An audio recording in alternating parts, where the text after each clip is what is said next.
बिस्मिल्लाहिर्रहमानिर्रहीम। अस्सलाम वालेकुम नाज़रीन, आप देख रहे हैं तवक्कल न्यूज़ और मैं हूं आपका मेज़बान तवक्कल हुसैन। नाज़रीन, आज की ताज़ा तरीन खबरों में मैं आपको बताता चलूं कि तालिबान ने पूरे अफ़गानिस्तान के ऊपर अपना कब्ज़ा कर लिया और आज वो काबुल में दाखिल हो गए और काबुल में दाखिल होकर वो उन्होंने सदारती महल के ऊपर भी कब्ज़ा कर लिया है।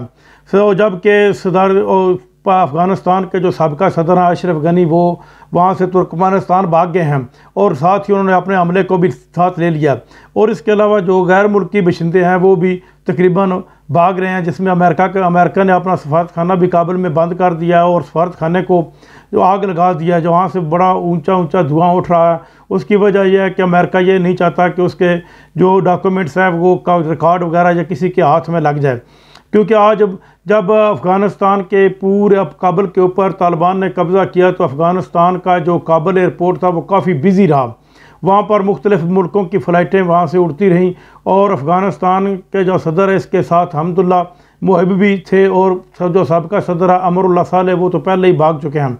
और इसके अलावा जो अमेरिका के कई जो सफारती अमला है वो भी अपना काबुल के एयरपोर्ट पर पहुँचा और वहाँ से भाग गया। और पाकिस्तान के जो 3 PIA के त्यारे हैं उन्होंने भी अपना ऑपरेशन जारी रखा और बहुत से लोगों को लेकर, जिसमें गैर मुल्की नुमाइंदे भी शामिल थे, पाकिस्तानी भी शामिल थे, उनको वो पाकिस्तान में लेकर आए।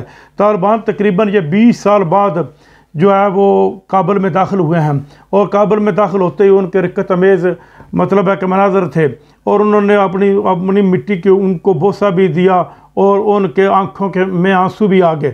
ये आज जब वो पहले तालिबान जो अफ़गानिस्तान के ऊपर काबिज़ थे तो उस वक्त ये अफ़गानिस्तान का तकरीबन 94% हिस्सा इनके पास था, जिसमें 14 सूबे हैं जो उनके ऊपर तालिबान का कब्ज़ा नहीं हो सका। ये सूबे शुमाली इत्तेहाद के कंट्रोल में थे, लेकिन इस वक्त तालिबान ने तकरीबन 34 के 34 सूबों के ऊपर कब्ज़ा कर लिया। और सबसे पहला काम जो तालिबान ने किया, तालिबान ने आम माफ़ी का ऐलान कर दिया। तालिबान ने यह कहा है कि जो भी अफ़गान फोर्सेस के साथ रहा या अफ़गान फोर्सेस के साथ मिलकर तालिबान के साथ लड़ता रहा है, उसने भी अगर सरेंडर कर दिया तो उसको भी माफ़ी। और इसके अलावा तालिबान ने स्कूल खुले रखने, बैंक खुले रखने और सरकारी दफातर को उनको अपनी मतलब है कि जिस तरह वो आगे काम करते थे उस तरह काम करने की भी उनको मुकम्मल आज़ादी दे दिया।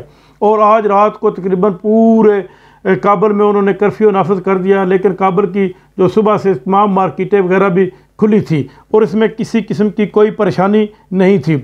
और तकरीबन अफ़गानिस्तान में जो अब अफ़गानिस्तान के साबिक़ा सदर अब्दुल्ला और गुलबदीन हिकमतयार के साथ मिलकर उन्होंने एक मुसारती कमेटी बना दिया, लेकिन तालिबान ने इस अबूरी सेटअप को कबूल नहीं किया।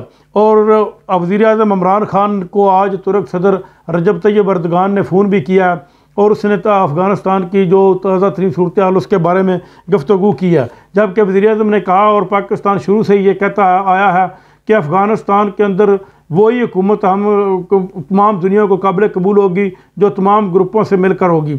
और उम्मीद है कि तालिबान भी तमाम ग्रुपों के साथ मिलकर वहाँ पर हुकूमत बनाएंगे और ऐसी हुकूमत को भी सारी दुनिया कबूल करेगी। लेकिन आज मुख्तलिफ़ मुल्कों के जो है, जिसमें रूस भी शामिल है, चाइना भी शामिल है और बाकी भी मुल्क हैं, उन्होंने कहा कि अपने सफारती अमले को वो पुरअमन तरीके से काम करें और अफरा तफरी में ना पड़े। और जब तालिबान ने वहाँ पर कब्ज़ा किया, सबसे पहले आज उन्होंने अपने सरकारी TV के ऊपर अपने एक एंकर पर्सन को बैठा दिया और एंकर पर्सन ने ये ऐलान किया है कि आप पुरअमन रहें। पूरी आवाम से ये अपील की है कि आप पुरअमन रहें और किसी भी अफरा तफरी का हिस्सा ना बने। हम किसी को किसी किस्म का भी नुकसान नहीं पहुँचाएंगे। ये वो तालिबान नहीं है जो पहले वाले थे।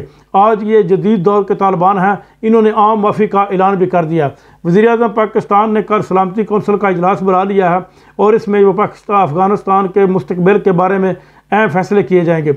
और इसके अलावा अफ़गानिस्तान के जो मतलब है कि साबिक़ा जो सदर वगैरह रहे हैं, साबिक़ा जो मशीर वगैरह रहे हैं, वो पाकिस्तान में दाखिल आए हैं ताकि अफ़गानिस्तान के जो मुस्तक़बिल के बारे में पाकिस्तान की गवर्नमेंट के साथ बातचीत की जाए।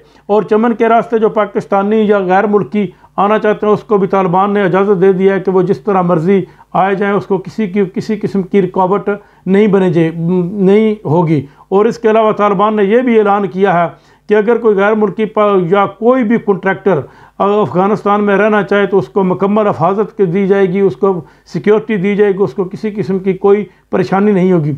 इस आज तालिबान जिस जंग में कामयाब हुए हैं, ये वो जंग है जो तकरीबन 11 सितंबर 2001 के बाद जो अमेरिका में टावर को नुकसान पहुंचा था, उसके बाद ये छिड़ी गई थी। और इसमें ये बहाना बनाकर छेड़ी गई थी कि उसामा बिन लादेन अफ़गानिस्तान में है, और तो अमेरिका ने यह दावा किया था कि वो उसामा बिन लादेन को हमारे हवाले कर दो, जिस पर तालिबान के उस वक़्त के अमीर मुल्ला मोहम्मद बिन उमर ने देने से इनकार कर दिया था। तो अमेरिका ने उनको धमकी दी थी कि हम आपको पत्थरों के दौर में धकेल देंगे।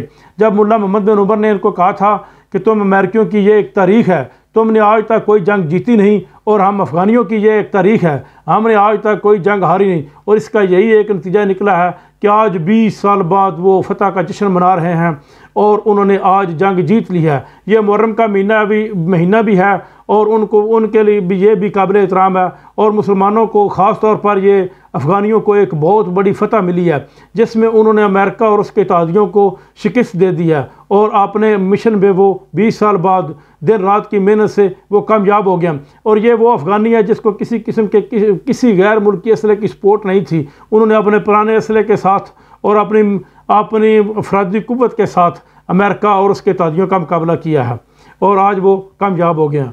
अब तक के लिए इतना ही। अपना ख्याल रखिएगा। अल्लाह हाफ़िज़।